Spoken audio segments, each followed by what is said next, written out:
Mga kababayan, mga katambay, nagbabalik po muli ang inyong katambay, si Katambay Manong po, dito po sa Tambay mga kababayan. Kamusta po ang lahat? Sana po nasa mabuti po tayong kalagayan lahat mga kababayan. Magandang umaga po muna, tanghali, hapon, gabi. Madaling araw po sa atin lahat. Saan man sulok ng bansa o mundo tayo naroon. Naway maingatan po tayo mga kababayan. Ito po, kumentuhan po natin ito mga tambay. Ito pong nakaraang araw po. Itong nakaraang araw po ay na sinumiti na po. Dinala na po ni Senadora Amy Marcos yung kanya pong ginawang investigasyon sa ginawa po sa dating Pangulong Duterte na lumalabas daw po ay kidnapping mga tambay. Isinumiti na po niya. Sinumiti na po niya sa ombudsman para daw po ombudsman na ang magpatuloy ng investigasyon mga katambay at may makasuhan. Ang tanong po natin mga kabayan, bakit kaya hindi kasama sa iimbestigahan ang Commander-in-Chief? Nagtatanong lang po si Kamanong, bakit kaya may immunity? Ang tanong, investigasyon pa lang. Dapat isinama naman lang sa investigasyon kung talagang may kinalaman din ang Commander-in-Chief sa lahat na nangyari na sinasabing kidnapping ang ginawa sa dating Pangulong Duterte. Pakinggan po natin ito mga kababayan. Umaasa si Senator Amy Marcos na itutuloy ng Office of the Ombudsman ang investigasyon sa mga opisyal na anyay sangkot sa pag-aresto kay dating Pangulong Rodrigo Duterte. Kahapon, formal nang hiniling ni Senator Amy sa Ombudsman na siyasatin ang issue. Personal na dinala ng chairperson ng Senate Committee on Foreign Relations sa tanggapan ng Ombudsman ang chairman's report batay sa 3 Senate hearings ng komite. Inirekomenda niya ang pagsampa ng reklamo laban kina Justice Secretary Crispin Remulla at ang kapatid nito na si Interior and Local Government Secretary John Vic Remulla. Kabilang din sina Philippine National Police o PNP Chief General Romel Marbil, PNP Criminal Investigation Detection Group o CIDG Chief Major General Nicolas Torre III at si Special Envoy on Transnational Crime Ambassador Marcos Lacanilao.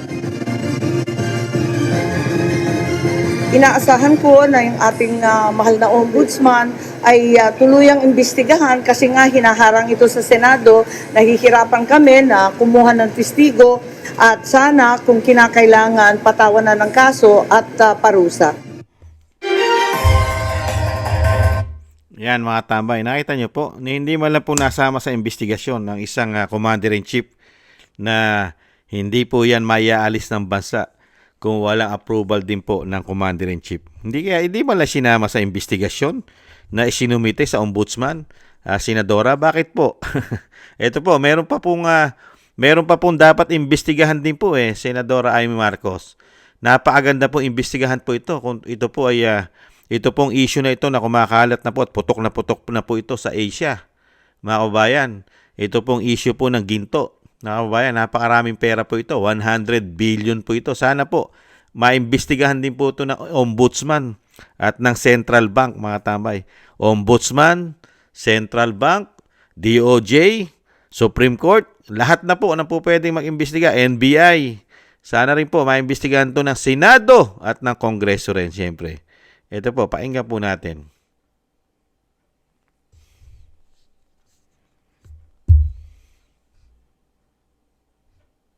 Napakalaking balita. Kung nagtataka kayo kung bakit biglang nawalan tayo ng 128 toneladang ginto sa ating national reserves, ito po sigurong eksplanasyon.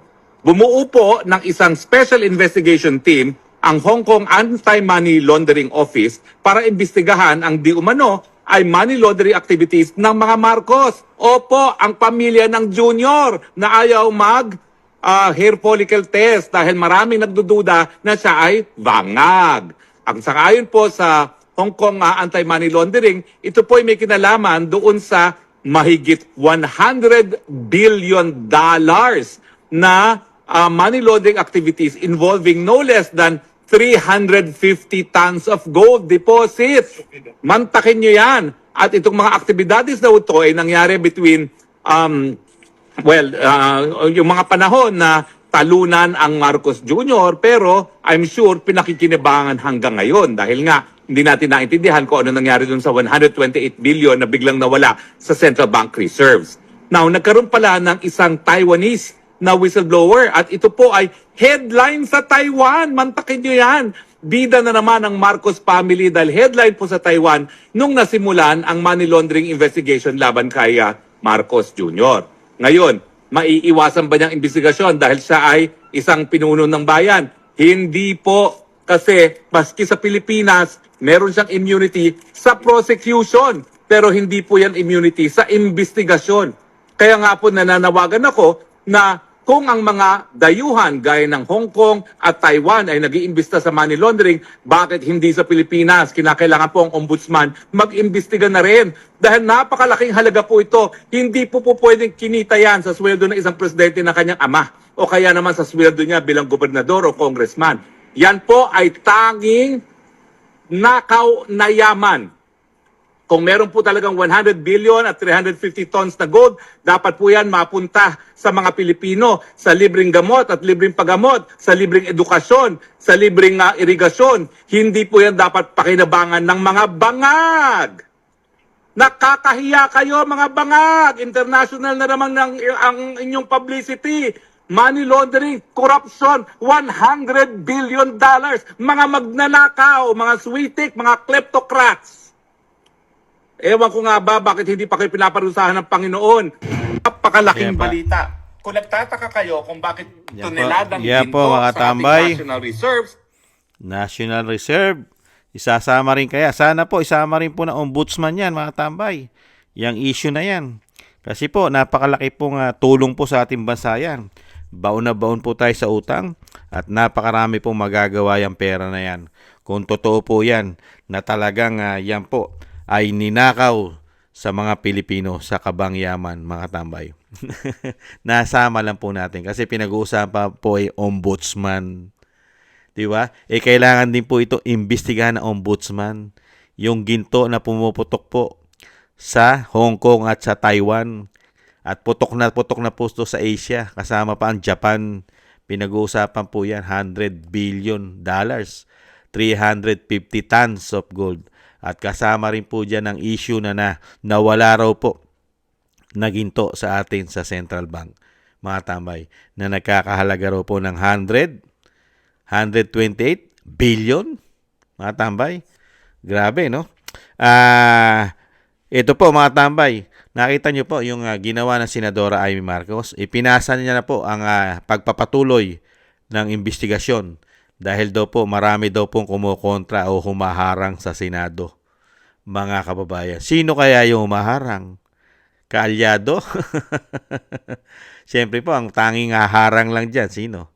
Senate President lang naman po may karapatan humarang sa mga investigasyon ng mga senador. Dahil siya po yung presidente nila. Di mo ba? Mga kababayan? Kaya po, ang pinagtatakan lang po, dahil wala naman po immunity ang Pangulong Marcos, nabanggit na rin po ni Atty. Roque, wala po immunity yan sa investigasyon. Pwede pong isama sa investigasyon ang Pangulong Marcos Jr. Dito po sa ginawa nila na kidnapping daw ang ginawa sa dating Pangulong Duterte na hindi po nakakuha man lang ng tamang proseso ng batas. Kasi pati po ang mga expert, mga magagaling na abogado, mga retired justices ay nagsasalita na talagang hindi tama ang ginawa nilang pagdakip sa dating Pangulong Duterte. At nakita naman po natin talaga na talagang puwersahan, di ba? Yung ginawa po ni General Marbil at ni General Torre, mga tambay, dahil hindi naman po susunod si General Torre kung walang approval o utos ng kanyang general na si General Marbil. At napakarami po yan, marami po yan, di ba? Yung sinasabi nga ni DILG Secretary Remulla, yung kapatid po ng DOJ, yan po sila po ang nirekomenda ng senadora na imbestigahan at masampahan ng kaso ang magkapatid na Remulla, di ba? At ang dalawang general, Torre at Marbil, at yung isa na sinasabi daw po, mga kabayan, na matindi, no? Ang hiling lang po natin, dapat lahat imbestigahan na talagang dahil nga po nahandyan din po ang puwersa po ng militar. Ang AFP, meron din po dyan na deployed na mga sundalo. At sino po ba mga nasa likod niyan? Di ba mga general din? At nahandyan din po ang DND, ang Department of National Defense, di ba? At nahandyan din po yung ating security advisor na si Security Advisor Anyo. Di ba? Marami pong sinasabi po dyan di umano na sangkot. Pero parang yung rekomendasyon lang na Senadora Amy ay parang lilima lang, mga tambay. At ang pinakamabigat, yung pinakapuno ang wala sa investigasyon. Hindi man lang po ba isiyasama mala sa investigasyon? Para po makita ng taong bayan na talagang seryosong-seryoso po kayo, Senadora Amy Marcos, na maimbestigahan talaga ang ginawa po nilang pagpaplano ayon mismo sa inyong investigasyon na talagang planado at pinagplanuhan ang ginawa nila sa dating Pangulong Duterte. Di ba? Dahil nga po hindi nakakuha ng due process, pati po ang ICC ay hindi po nasunod ang kanilang Rome of Statutes na sinusunod ng kanilang pangunahing rules o batas. Di ba? Na hindi sila basta-basta pwedeng manghimasok sa isang bansa, lalong-lalo na po kung wala pong jurisdiction ng ICC sa bansa. Wala na pong jurisdiction eh. At isa pa, hindi po kailangan sila ang manguna, mga kabayan. Pero kung ang sasabihin naman po ng ICC, mga kababayan, na hinatid sa Netherlands yan, nagre-release po kayo eh. Di ba? Sinasabi po ni General Torre na galing sa ICC ang sinasabing warrant of arrest na in-implement naman ng ano po. Di ba? Kaya po na Interpol. Di ba? Kaya nakita po natin yung pattern. Talagang nagtatakipan. Di ba? Nakita nyo po? Yung mismong puno ayaw pong isama sa investigasyon ng senadora. Paano pa maimbestigahan yung ginto? Investigasyon na lang. Meron ka pang iniwan. Hindi naman tatakbo yan kung walang kapitan. 'Di ba?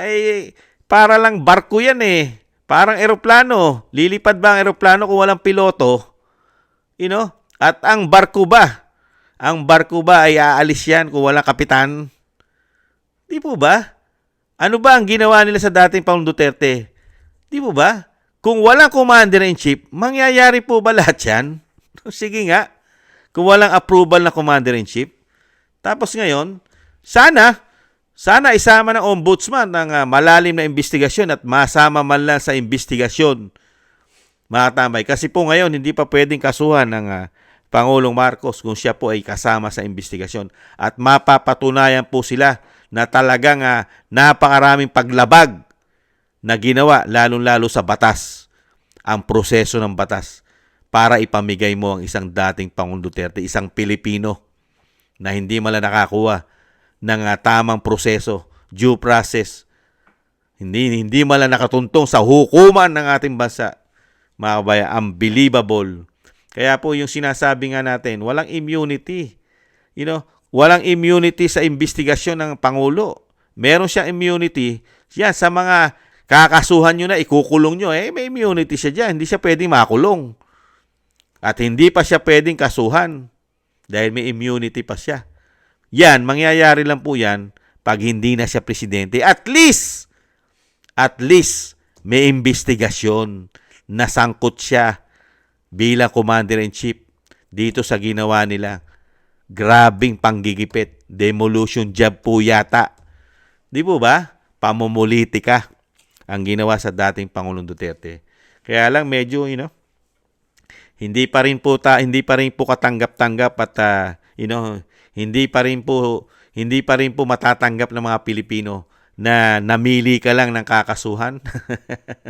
Namili ka lang. Dapat pati yung pinaka-puno, di ba?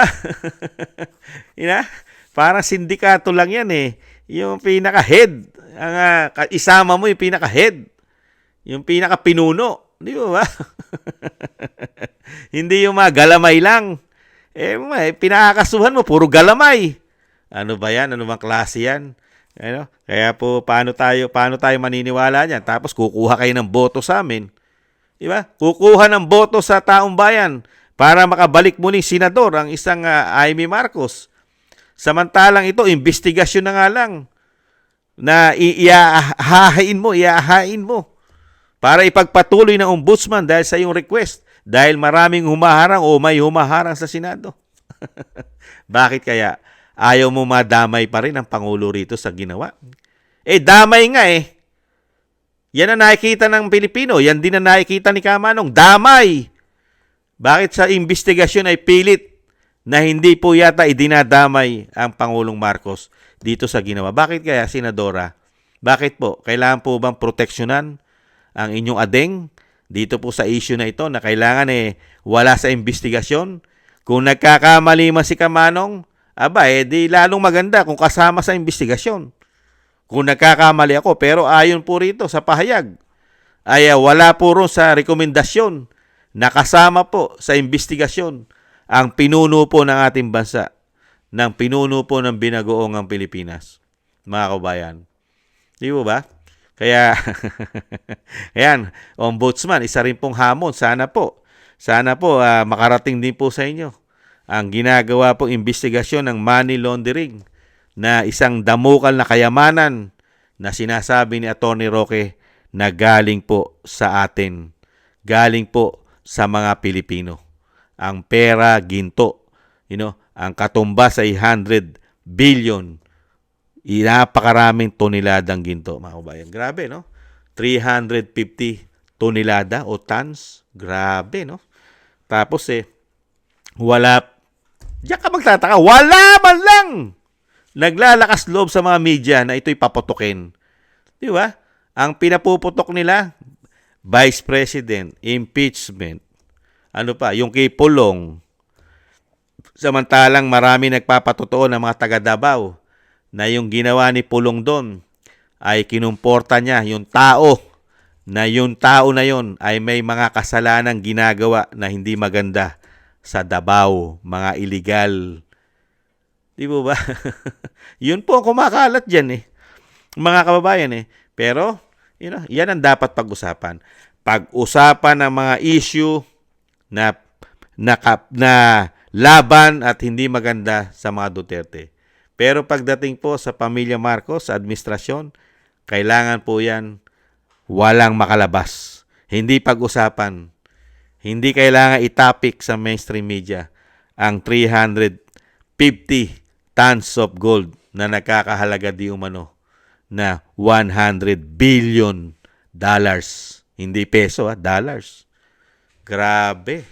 Marami na nga raw proyektong magagawa yan. May mga libreng ospital pa. Di ba? Libreng pag-aaral. Mga tambay. Lalo yung mga magsasaka natin. Malilibre na ang pangailangan nila riyan. At marami pang iba. Di ba? Kaya lang, sana,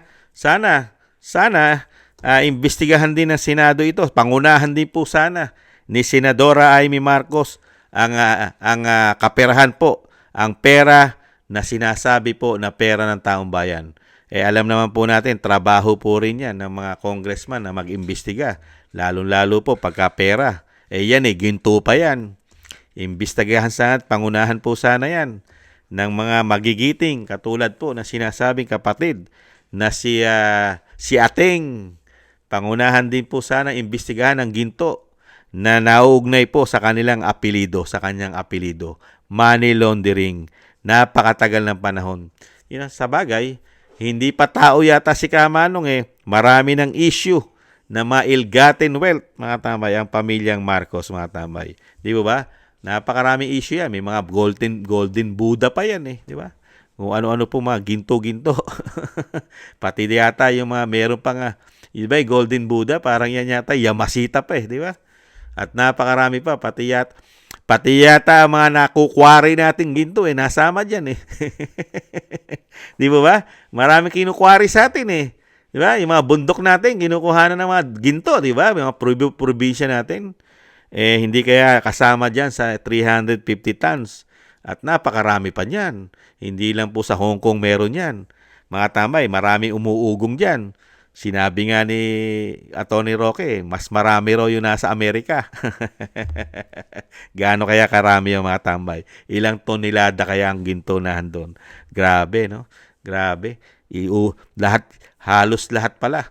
Halos pala halos pala ang ginto ng Pilipinas isang tao lang pala may-ari. Di umano. Ang pamilya Marcos lang pala ang may-ari ng ginto yata ng Pilipinas. Sa dami, mga tambay. Hong Kong pa lang yan. Paano pa yung mga bansa, mga tambay? Maraming bansa kung saan po nailagay yata nila. Di umano yan, mga kabayan. Kaya dito, ito po ang hamon natin dito sa ombudsman. Sana po, kahit ito lang po ang rekomendasyon ni Senadora Amy Marcos, ito lang pong sinasabi niya, itong magkapatid na Remulla at yung dalawang general, si Marbil, at saka yung isa pa na sinasabi po, nakalimutan ko, ano ang pangalan nun? Nawala sa isip ko pangalan nun. Matambay, ano ang pangalan ng isa? Yung dalawang general, di ba? Kaya magugulat tayo doon sa rekomendasyon ni Senadora Amy Marcos. Tinanggal mo yung mga importante, di ba? Yun ang sinasabi natin, yung pinaka-importante, ang tinanggal mo pa. Dapat yung pinaka-importante, yun ang kauna-unahan mong paimbestigahan. Di po ba? Lilipad po ba yung eroplano?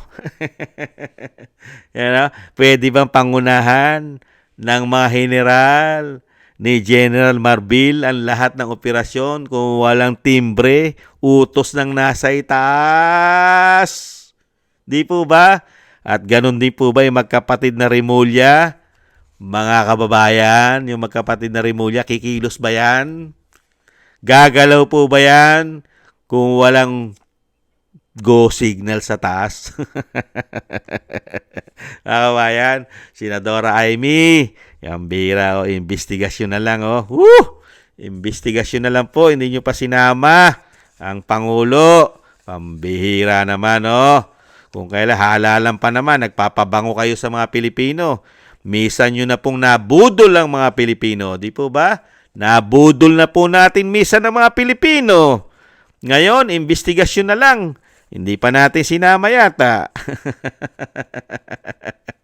Sa bagay, ang mga Pilipino, mahirap na pong mabudol na naman. Saka ang mga Pilipino, gising na po. Baka hindi na po magpabudol. Senadora, baka hindi na po magpabudol ang mga Pilipino ngayon. Dahil po, napakarami po natutuklasan sa pamilya nyo. Senadora, Marcos din po kayo, katulad po niyan. Kasama rin po kayo dyan sa ginto ng 350 tons at nakakalaga ng 100 billion of pesos na ill-gotten wealth po ba yan? Money laundering? Di ba, Senadora?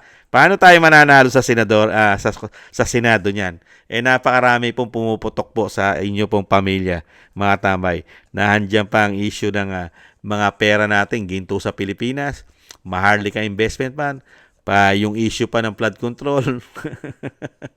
Di ba? Yung GSIS, SSS, PhilHealth, PDIC, ano ba ba? At ano ba ba? Meron din po tayo, marami rin po naging issue sa Lotto, di ba? Tapos sa airport, di ba? Napakarami. At yung 2025 national budget, napakaraming issue po ng inyong kapatid at ang inyong pinsan na kinokontrol ang pera ng bayan ayon sa Vice President na tinatawag pang tambaluslos yan. Di ba? Kaya nga pati ang Vice President sa pinsan nyo, Senadora, ano sabi ni Vice President dyan sa sinatawag niyang tambaluslos? Kahit daw mawala na sa kapangyarihan ng isang tambaluslos, lahat daw ng ninakaw, ayon sa Vice President, ang ninakaw daw po ng tambaluslos ay never nang maibalik sa mga Pilipino. Ang mga ninakaw daw po, di umano ng isang tambaluslos na tinatawag ng Vice President. Nakita nyo po yun? Nakita nyo po, Senadora Amy, yung pamilya nyo? Nakita nyo po ang mga issue? Ang lumalabas po ng issue magmula po nung makabalik kayo sa kapangyarihan? Ang inyong pinsan ay naging speaker? Ang issue, puro pera? Tapos nung makabalik po ang inyong kapatid at naging presidente ng bansa, ano po issue? Pera pa rin. Pamumulitika, pera. Pati sa labas ng bansa, ang issue nyo, pera pa rin. Pera, ginto. Unbelievable. Tapos ngayon, kapangyarihan. Kapangyarihan na lang po ang kulang sa inyo. Kaya po gusto nyo po yatang manalong muli. Dahil marami na tayong pera, marami na tayong ginto. Ano pa ang kailangan? Power. Meron na tayong ginto, meron na tayong pera. Kailangan ng kapangyarihan, proteksyon sa ating kayamanan, sa ating ginto. Power. Yun na lang po ang kailangan nila. Kaya mag-isip-isip po tayo mga tambay. Isip-isip po. Mahirap po mapangalawahan. Mapangalawahan na naman tayo mga tambay. Mahirap na. Napakarami naman pong kandidato. Hindi lang po ang politiko sa ating bansa ay ang pamilya Marcos at ang pamilya ang pamilya Romualdez, mga tambay. Yan, mga kababayan ko sa 2nd District ng Leyte, Tacloban. Mga kababayan ko, yan, yung speaker. Yan, kung gusto niyo pong manatili na speaker ang tinatawag na tambaluslos, ayan, iboto niyo yan. Kontrolado po ang pera natin yan ng 3 taon. At pati po ang national budget natin ay nagkakaproblema. Iboto nyo po yan. Yan tambaluslos na tinatawag ng Vice President, mga kababayan. Kontrolado ang ating kayamanan, ang ating pera. Iboto nyo. At talagang talagang kung gusto nyo ng ating bansa ay sagad-sagad na mapunta at talagang ibinabaon pa, hinuhukay pa ang basurhan para ang ating bansa ay maibaon sa basurahan, mga kababayan. Ipagpatuloy po natin na ipagpatuloy din nila na sila ang maghari sa atin, mga kababayan. Isip-isip. Kaya po yung kabilin-bilinan po ng ating Vice President at dating Pangulong Duterte para po matapos na ang ginawa po nila ng 3 taon, lalong-lalo po sa House of Representatives, mga kababayan, at sa Senado, solid vote. Black voting po. Ang bilin na bilin po ni dating Pangulong Duterte. Magmula po sa baba hanggang sa Senado, Kongreso, black voting, PDP laban. Napaka-importante po yan para po sa mga investigasyon at para na po makabuo na po ng tamang batas. At parang batas po para sa kanila. Yung batas na para sa kanila ay maisabatas na po. Lalo-lalo po ang drug testing para sa mga politiko. Sa lahat ng sangay ng gobyerno, empleyado, nagtatrabaho sa gobyerno, number 1 na po itong grupo na ito ng institusyon ng Senado at Kamara. Lahat po, pati mga presidente, vice president, lahat, kailangan maisabatas na po ang drug testing po sa kanila, drug testing. At siyempre po, ang bitay, napaka-importante po yan. Bitay para sa kanila, mga bayan. Kailangan po may mabitay naman po mga politiko. Hindi po yung puro ang nagkakasala na lang yung mahirap. Pagka mayaman ka, kayang-kaya po nila lusutan ang mga kaso nila. Yung iba dyan, nakakulong na, droga, ang kaso, nakalaya pa, mga tambay. Unbelievable. Yung iba, nagtaksil na sa bayan, nagrebelyon na, naging senador pa, nakalaya pa. Naging senador hindi nakalaya, naging senador. Ngayon, tumatakbo pang mayor. Unbelievable. Yung mga drug lord, nakalaya, tumatakbong mayor din, drug lord. Unbelievable sa binagoong Pilipinas. Lahat po yata ng mga may kaso involved sa gawaing hindi maganda ay sila pang nabibigyan ng pardon. Unbelievable, mga bayan. Muli po, bago po tayo magtapos, maraming salamat po muna sa ating mga subscribers, mga taga-tangkilik po sa inyo pong napakaliit na tambayang mga kabayan. Maraming salamat po. Shoutout po sa inyo lahat, mga subscribers po natin sa buong bansa, sa kasulok-sulukan ng ating bansa, sa buong mundo na meron po tayong mga kababayan, mga subscribers. Maraming salamat po sa mga tumatangkilik po sa inyo. Thank you po sa ating mga subscribers. Mabuhay po kayo. At syempre po, thank you rin po sa mga nagbibigay po ng biyaya. Maraming salamat po sa mga nagbibigay po ng biyaya sa inyong lingkod. Kingston 123 ng Hong Kong, Eric Hercio ng Canada, Jake Yahoo 4531 ng Maisog, California, USA, Gina Ray Solid DDS ng Berlin, Germany, Julieta Celona ng Sydney, Australia, Baby Roman, Ate Isa ng Cagayan Valley, Jem Aris ng United Arab Emirates, Jobelin Watanabe ng Japan, ako si Pilam at si Annie Joe. Maraming salamat po sa mga biyaya at tiwala na inyo pong pinagkakaloob. At thank you rin po sa mga gusto po ng Tambayang Makabayan sa YouTube at TikTok. At ganun din po sa mga nagko-comment, like, share, and subscribe. Maraming salamat po. At syempre po mga kabayan, yung dasal at panalangin po para po sa dating Pangulong Duterte at syempre po kay Vice President at sa pamilya Duterte, syempre po na mailayo po sila sa kapahamakan at mailigtas po at syempre po yung lalo po kay dating Pangulong Duterte, yung kanyang kalakasan, buhay ay madugtungan at makabalik po sa lalong mabilis sa ating bansa. At ganoon din sa Vice President na mailayo siya sa kapahamakan, mailayo po sa dami po ng kumakalaban at nagpapabagsak po sa kanya. Maingatan nawa po sana ang Vice President sa kanyang mga paggawa. Thank you po mga bayan. Tayo rin po, ingat po, doble ingat po tayo. Napakahirap na po ng sitwasyon. Napakahirap na po, ingat po. At samahan po natin ang dasal at panalangin na tayo po'y maingatan. Maraming salamat po sa muli. Paalam. Bye-bye.